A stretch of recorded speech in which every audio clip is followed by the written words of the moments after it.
Who is Taylor Swift? First Chapter Friday read aloud video with the word nerd. Before we begin, I want to give a quick shout out to Mrs. Rising students at Dan River Middle School in Chatham, Virginia. I'm so glad you guys are here today and happy listening. Hi, my name is Amanda Zieba. Welcome to my channel, Learning with the Word Nerd, and another First Chapter Friday video. We're going to do a very special edition today, and we are going to be reading Who is Taylor Swift? And hopefully you like my sparkles. I had to put this jacket on because it's the one I wore when I went to the Eras Tour concert, and it just felt right when sharing this book.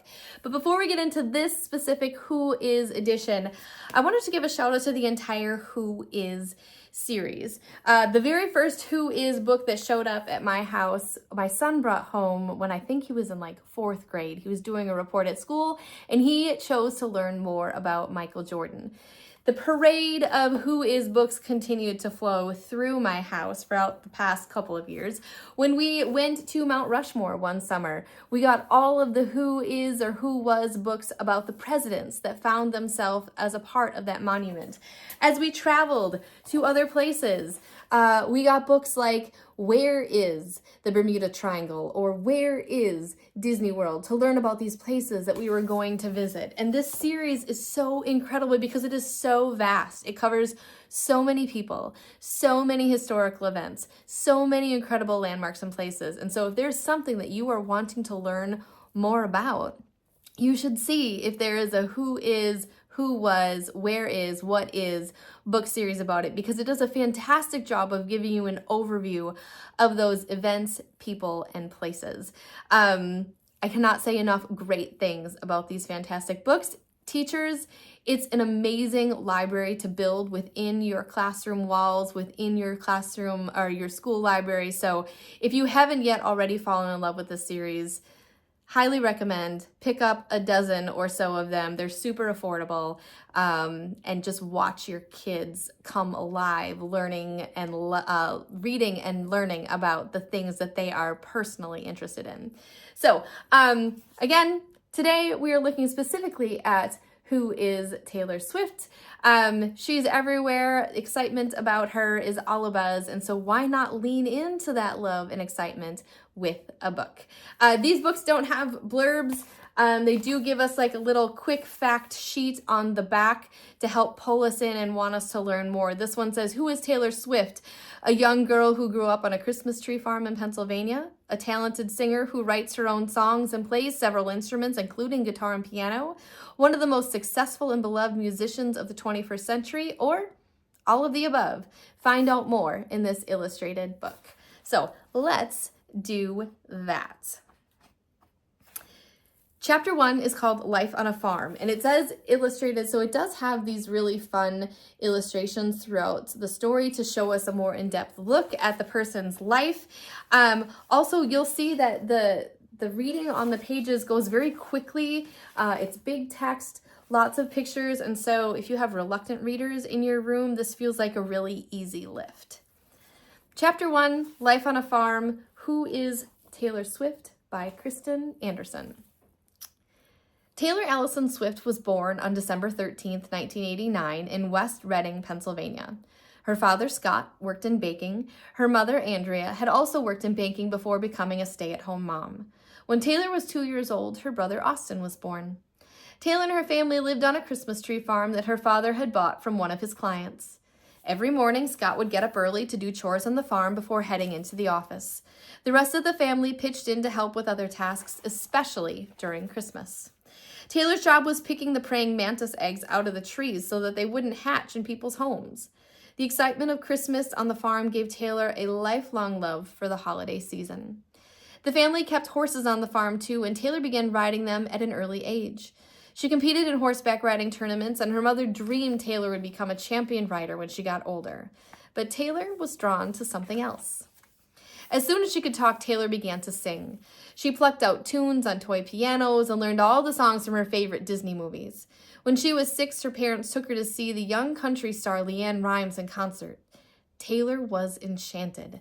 She started listening to other popular country performers like Faith Hill, Shania Twain, and the Dixie Chicks, now known as the Chicks.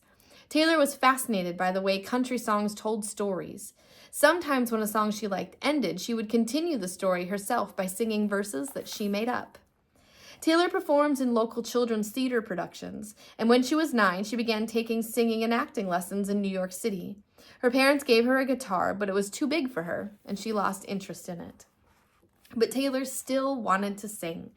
She asked her parents to take her to restaurants that had karaoke contests, where people can sing along with the music track from popular songs. She found minor league sports events where she could sing the national anthem before a game. That helped her get used to performing in front of big crowds. She even got to sing the national anthem in front of thousands of people at a Philadelphia 76ers basketball game.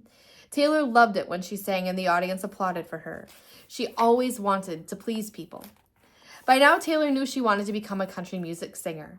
At age 11, she begged her mom to take her to Nashville, the home of country music, so she could get a record deal. Taylor and her mom drove up and down the streets of Nashville's famous Music Row, where all the big record companies have their offices. At each building, Taylor dropped off a recording of her karaoke performances. But none of the record companies were interested.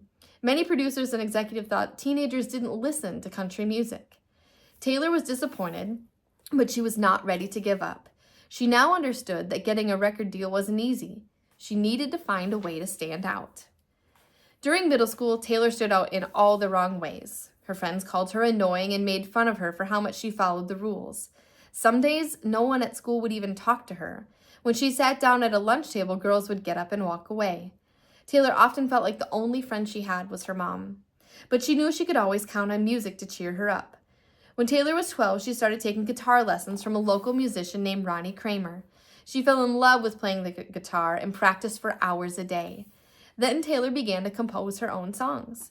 She had always loved writing and poetry, so putting her words to music came easily to her. Taylor poured all her heartache and pain she felt from her struggles at school into her songs. Taylor had been looking for a way to stand out from the other singers, especially those in Nashville. Now she had it. She wasn't just a singer. She was a songwriter. And that's where the story stops after chapter 1, but obviously we know Taylor has gone on to do big and amazing things. And if you want to learn more about her, you could pick up this copy of Who is Taylor Swift, either from your school library, purchase it from your favorite local indie bookstore, or grab it via the link I have down below. But even if you aren't a Taylor fan, and that's totally okay, we all like different things, know that there are lots of other amazing who was, what is, and where is books out there for you to dive into your own personal interest. One last thing, 2 quick things before I go. 1, thank you so much to my niece Elena for lending me this book so I could do this video. And 2, if you do love Taylor, I have a Taylor Swift trivia video that I will link down in the video description box for you. So all that being said, thank you so much for joining me for this first Chapter Friday video. I hope you come back again for more, and I'll see you again next time. Happy reading!